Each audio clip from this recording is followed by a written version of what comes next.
rather than serving as a source of positive transformation, growth, and connection. The virtual web of man-made tributaries was slowly eroding our minds, hearts, and souls, ripping us away from the unfathomable wisdom, the eternal mind, the infinite heart, and the spotless soul of God. That moment was a sacred rite of passage for the young man, where the torch from a long line of shamans was handed down to him. He marveled over this surrealistic and unbelievable experience, cherishing it with every drop of blood in his heart and burying it deep within the treasure chest of his soul. Since he was both magnetic and handsome, as well as athletic and sexy, he had no problem attracting women in his life. The only problem was that he could not recognize the cues of when a woman was attracted to him. The heyoka within him served as a sort of deeply ingrained humility mechanism. While this gift would serve him very well in his upcoming mission God would soon place him on, it did not serve him well for a simple and easy love life. As the younger brother, with a strong mother and father, he had not yet discovered his full inherent voice and power, and was still quite shy around women. Then one day, the great tsunami, which had been imperceptibly gaining strength over the entire vast expanse of the Pacific Ocean, reared its massive and powerful wall of water on the horizon, and finally made its devastating landfall. This opened up a deep wound and left an indelible scar upon the people, demarcating an irreversible and permanent transition point for the human race, the likes which had never been experienced in the last hundreds of thousands of years of human history. The day started off as every previous day had in his life. After school, his middle school classmate invited him over to watch a video. His friend told him he had to see this. When his friend slid the cassette into the video player, his life would be dramatically and permanently altered from that moment forward. The scene began with the woman being chased across a field by a man.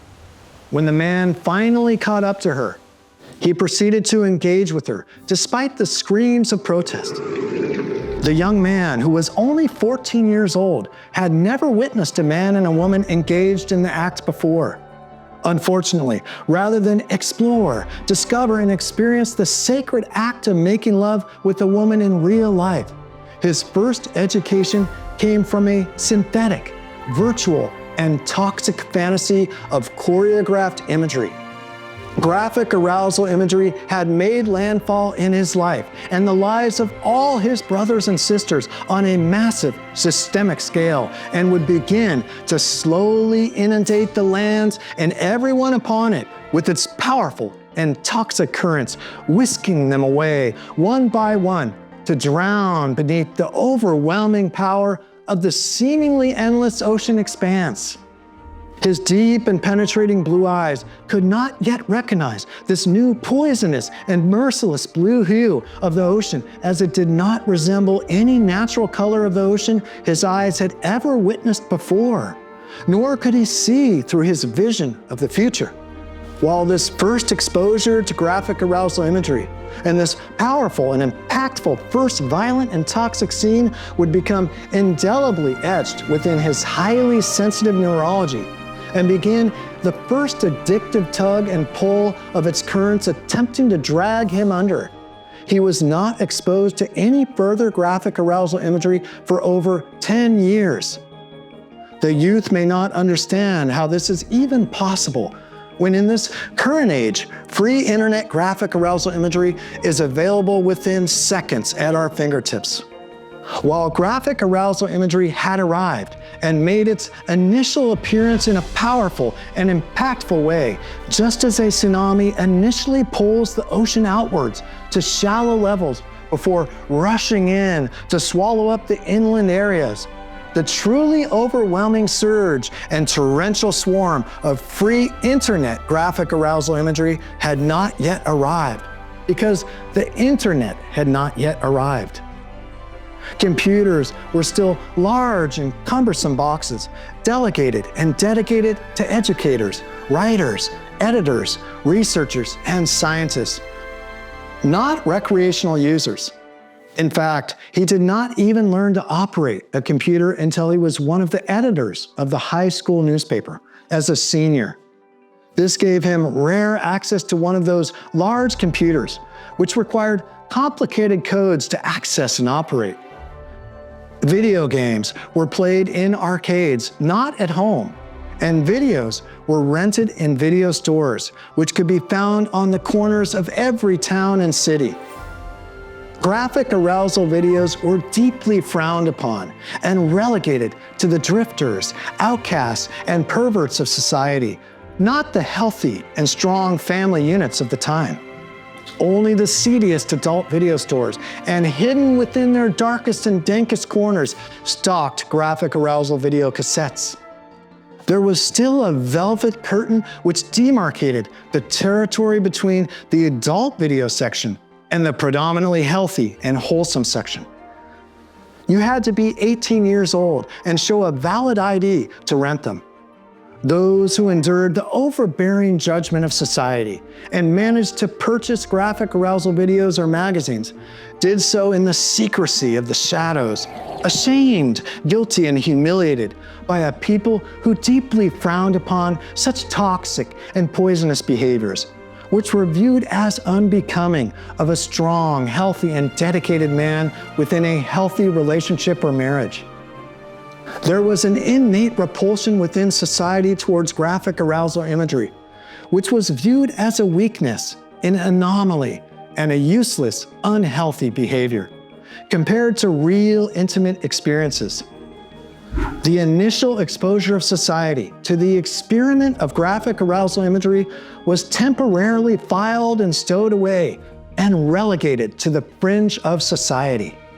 The moment the tsunami did finally make landfall and could now begin its overwhelming march inland to swallow up and drown all the people within its wake was the moment the internet became available to the population. Now, men no longer needed to cross any remaining physical, mental, and emotional barriers of shame and endure any remaining cultural chastisement. They could now view an endless procession of graphic arousal imagery in absolute secrecy, even hidden from the curious and watchful eyes of their very own connective partner. Women were also exposed to the same graphic arousal imagery as the men, but they were swept down a different causeway than the men in the virtual internet cybersphere.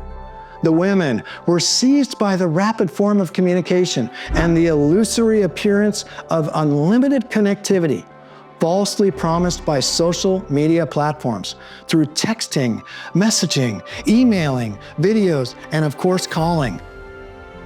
While the men obsessively pleasured themselves to the unlimited fantasies unveiled by the virtual world of graphic arousal imagery, the women obsessively scrolled, memed, texted, and attempted to connect and bond with their friends, and to finally find their dream partner.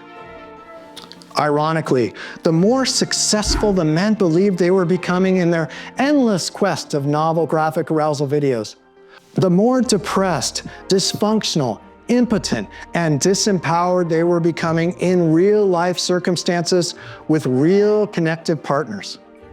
They were literally trading in their real-life experiences for this synthetic and virtual inferior version. And as for the women, ironically, the more the women tried to connect, the more isolated, lonely, and powerless they became amidst the tsunami of internet social media. They were literally trading in their real-life conversations, connections, and experiences for the insatiable and hollow synthetic replicas and virtual fantasies of the meaningful relationships and communications they were truly seeking in real life. It was the greatest transfer of power, the greatest sales heist, and the greatest bait and switch ever performed in human history. And yet, everyone sank their teeth deep into the bait and were left dangling on the hook. The great internet and graphic arousal tsunami, which had now covered and saturated every exposed valley, hill, and crag of remaining dry land, had brought in an inferior synthetic and virtual medium to replace the natural creation God had already provided for us. The great tsunami, which was entirely initiated by the hands of man, had come to offer nothing but destruction, devastation, and dysfunction on every level, as long as it was used like an addictive drug and a replacement for the natural creation. Because of the deadly silence, cunning, and secrecy with which the great graphic arousal tsunami had infiltrated every single mind and energy source in the dead of the night, nobody was prepared for its sheer awesome power and ferocity. It mercilessly swept every single poor soul standing in its wake right off their feet and carried them far out into the vast, deep blue ocean. The greatest threat to the lives, relationships, communities, and an entire way of life, which has slowly and rhythmically evolved over the last hundreds of thousands of years of human history, was permanently altered overnight by the intrusion and violation of this first powerful wake. The great tsunami was leaving behind countless disembodied and hollowed out corpses of the strong, powerful, and embodied men of ancestral history, strewn across the vast flooded plains. For the first time in human history, an entirely new way of life had been unleashed across the lands and its people, who had no idea, no training, and no ancestral experience for how to correctly regulate, harness, and utilize these new virtual powers for positive gain.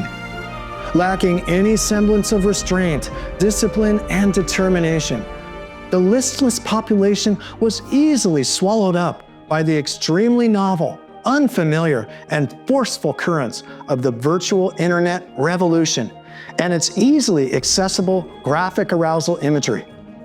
Men of all ages were easily lifted off their feet and swept away by the currents of the great graphic arousal tsunami, while the women remained ignorant of what was taking place around them, because it did not grip them with the same ferocity as it did the men.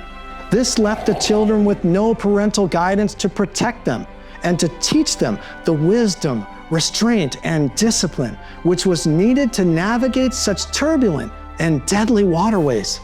Minors as young as adolescents and teens were handed a major dopamine drug with a broad, clear, and easy pathway to addiction, which they carried with them at all times in their back pockets.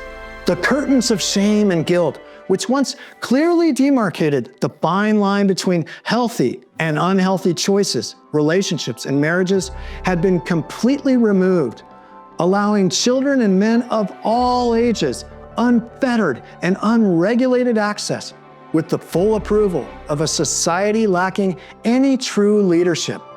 The emperor literally wore no clothes, while greater society was left to rot at the very core of its values and to bleed out from a fatal piercing of the heart. He was now all on his own. The children were now all on their own, and every single man and woman were now all on their own, to be ravaged, ripped, and torn asunder by the frenzied feeding of sharks, churning and feasting upon the rare and unlikely bounty of warm and healthy bodies, left strewn across the endless wake of the great tsunami's waters. For those who dared to immerse themselves fully in the toxic waters of graphic arousal imagery and surf along its crests and wakes with their bare bellies, the poisoned waters never failed to extract a vital measure of their meat and metal, and never forgot to remove all semblance and remnants of their ancestral manhood, essential nature, and vibrant energy source from within. Thank you for watching. Don't forget to subscribe to catch the next video. Please don't miss part 4 of the year 25 BP.